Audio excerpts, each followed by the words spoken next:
Hi, my name is Dr. Clara Reynolds, and today I'm sharing a story that forever changed my life.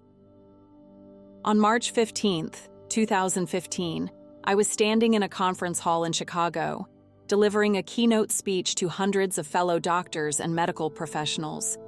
The topic was one I had spent decades researching: advanced cardiac revival techniques. It was the culmination of my career, a chance to share life-saving innovations with others. As I wrapped up my presentation, the audience applauded, and I remember feeling a sense of accomplishment. But almost immediately, I noticed something wasn't right.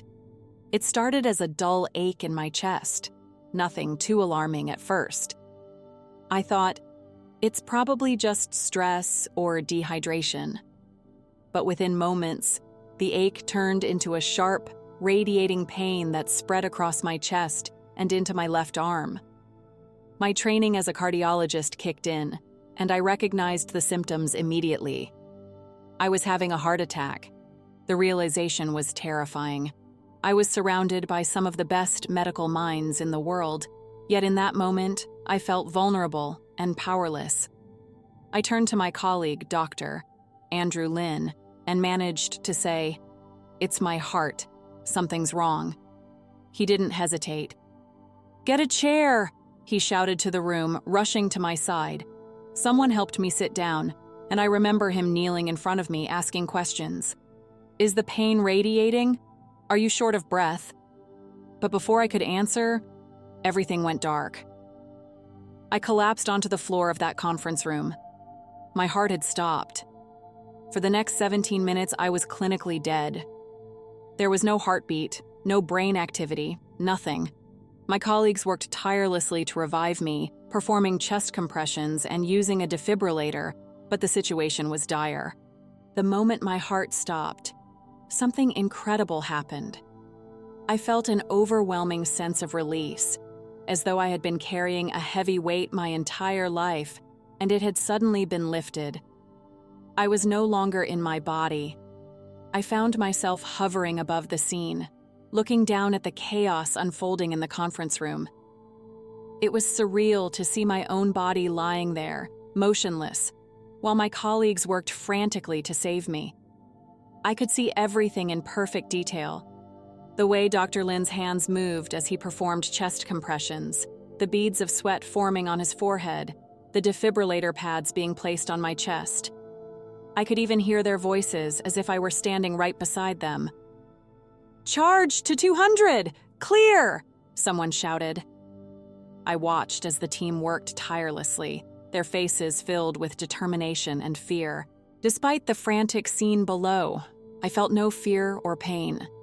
Instead, I was overwhelmed by a sense of peace that was unlike anything I had ever experienced. It was as if I had stepped into a different reality, one where all the worries, stress, and burdens of my life no longer existed.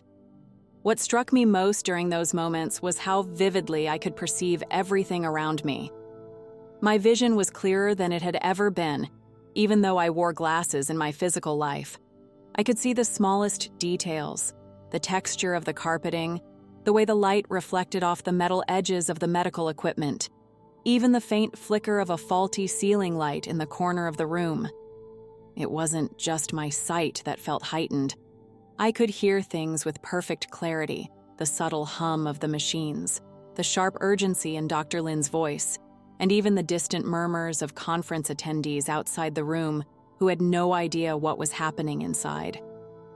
But there was something even deeper than my physical senses. I could feel the energy of the people in the room, their emotions, their determination, and even their silent prayers. It was as if I had tapped into a level of awareness that went beyond the physical, allowing me to truly understand the interconnectedness of everything happening around me. As I observed the scene below, I became aware of something else, something that drew my attention away from the chaos in the room. It was a light, soft and distant at first, like the faint glow of a star on a clear night. But as I focused on it, the light grew brighter and more inviting. It wasn't like any light I had ever seen. It was warm, soothing, and alive. It radiated a love so powerful that it seemed to reach into every part of my being, filling me with a sense of safety and belonging. I felt myself being drawn toward the light, not by force, but by an irresistible pull. It was as if the light was calling me, beckoning me to come closer. I entered what I can only describe as a tunnel. It wasn't dark or foreboding. It was filled with vibrant colors that shimmered and danced around me. Blues, golds, and purples that seemed to pulse with life, as though the tunnel itself was alive. As I moved through the tunnel, I felt lighter and freer with each passing moment. The farther I went, the more the world I had left behind began to fade away. The conference room, my body, and even the voices of my colleagues became distant, like a memory I was gently letting go of. As I reached the end of the tunnel, I emerged into a realm of indescribable beauty. The light that had been calling me wasn't just surrounding this place. It was the essence of it. Everything seemed to glow with its own inner radiance. The sky, the ground, even the air itself. And then, I saw him. Standing at the center of this radiant realm was Jesus Christ. At first, I wasn't sure what I was seeing. His presence was so overwhelming, so filled with love and light, that it took my breath away, if I'd still been breathing. Jesus wasn't like the paintings or sculptures I'd seen growing up. His appearance wasn't what struck me first. It was his presence.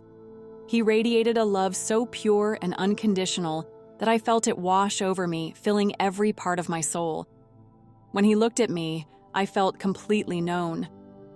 Every part of me, my joys, my fears, my mistakes, was laid bare before him.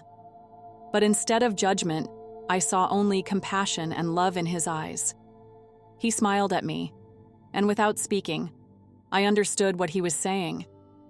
He didn't need words to communicate. His thoughts, his feelings, and his love were conveyed directly to my heart. Jesus began showing me moments from my life. It was as though I was watching a movie, but it wasn't just images. I could feel everything. He showed me times when I had acted with kindness and love, like comforting a grieving friend or staying late at the hospital to care for a patient who needed extra attention. In those moments, I felt the gratitude and joy of the people I had helped, as if their emotions were my own.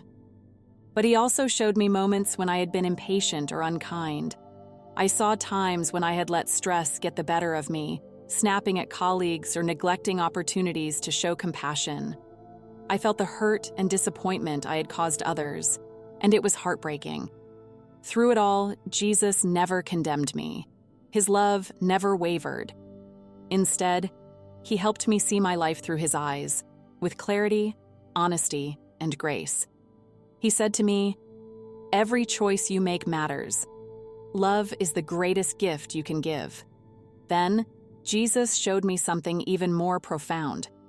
It was as if the entire universe opened up before me, and I could see how everything and everyone is connected. He showed me a vast, intricate web of light stretching across creation. Every person, every action, and every choice was a thread in this web, woven together in ways we can't fully understand. When someone acted with love, their light grew brighter, sending ripples of goodness through the web. But when someone acted out of fear, anger, or selfishness, parts of the web dimmed. I saw how even the smallest acts of kindness, smiling at a stranger, holding the door open for someone, or saying a kind word, could have a profound impact. Those simple actions sent ripples of light through the web, touching lives in ways we may never see. Jesus said, "You may not always see the results of your actions, but know this: every act of love strengthens the light." Jesus then spoke to me about the world we live in. He said, "Many people are living in darkness. They are consumed by fear, anger, and division, forgetting the power of love and unity." He showed me visions of the world as it is now, people struggling with pain, loneliness, and despair.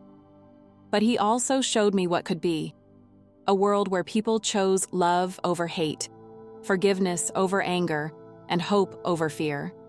He said, This is the world I desire for my children. But it begins with each of you. Love is the key, and it starts with small, everyday choices.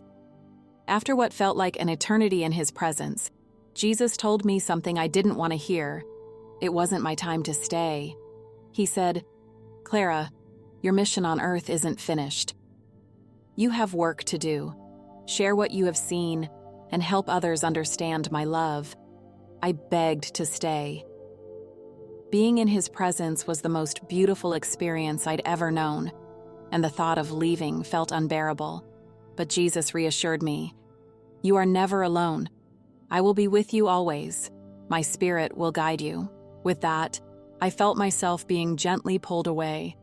The light around me began to fade, and the beauty of heaven was replaced by the sounds and sensations of the physical world. As I felt myself leaving the light, there was a bittersweet ache in my soul. I didn't want to go. The peace, the love, and the sense of belonging I had felt in Jesus' presence were unlike anything I'd ever experienced. But I trusted him. If he was sending me back, it was because there was more for me to do. The transition back into my body was jarring. One moment, I was surrounded by warmth and light. The next, I was slammed back into the cold, heavy reality of my physical form. My chest ached, my head throbbed, and every inch of my body felt sore. I opened my eyes to see bright fluorescent lights and the faces of my colleagues hovering over me. "She's back!" I heard someone shout. I could see the relief in their expressions, but I also saw tears in Dr. Lynn's eyes. Later, I learned that I had been clinically dead for 17 minutes. The fact that I was alive, let alone coherent and without brain damage, was nothing short of miraculous. The weeks and months following the accident were some of the hardest of my life. My body had been through immense trauma, and recovery was slow. But something inside me had changed. The world felt different, brighter, more alive. I began to notice things I had taken for granted: the beauty of a sunrise, the laughter of a friend, the feeling of a patient's hand in mine. More importantly, I felt a sense of purpose that I had never felt before. Jesus had shown me that my life mattered, that my choices mattered, and that my mission wasn't over. I started sharing my experience with close friends and family, though it wasn't easy at first. As a scientist, I had spent my career relying on facts, evidence, and logic. But what I experienced during those 17 minutes couldn't be explained by science alone. I realized that my story wasn't just for me. It was meant to be shared. People needed to know that Jesus is real, that his love is infinite, and that their lives have eternal significance. I also began to see my work as a doctor in a new light. I wasn't just treating physical hearts. I was touching lives, offering hope, and helping others see the value of love and connection. If there's one thing I want you to take away from my story, it's this: you are deeply loved. No matter who you are, where you've been, or what you've done, Jesus loves you unconditionally. Your life matters more than you realize. Every choice you make, every act of kindness, and every moment of love creates ripples that extend far beyond what you can see. And remember, you are never alone. Even in your darkest moments, Jesus is with you, guiding you, loving you, and waiting for you to turn to him. If my story has touched your heart, I encourage you to take a moment to reflect on your own life. Are you living with love and purpose? Are you focusing on what truly matters? If not, it's never too late to start. Reach out to God in prayer. Ask him to show you his love and guide you on your journey. Even the smallest step toward him can change everything. If you found this story inspiring, please share it with someone who might need encouragement. And if you'd like to hear more testimonies like mine, don't forget to like this video, subscribe to this channel, and leave a comment below. Thank you for listening to my story. Remember, you are loved, you are seen, and your life has eternal significance. May God bless you and guide you always.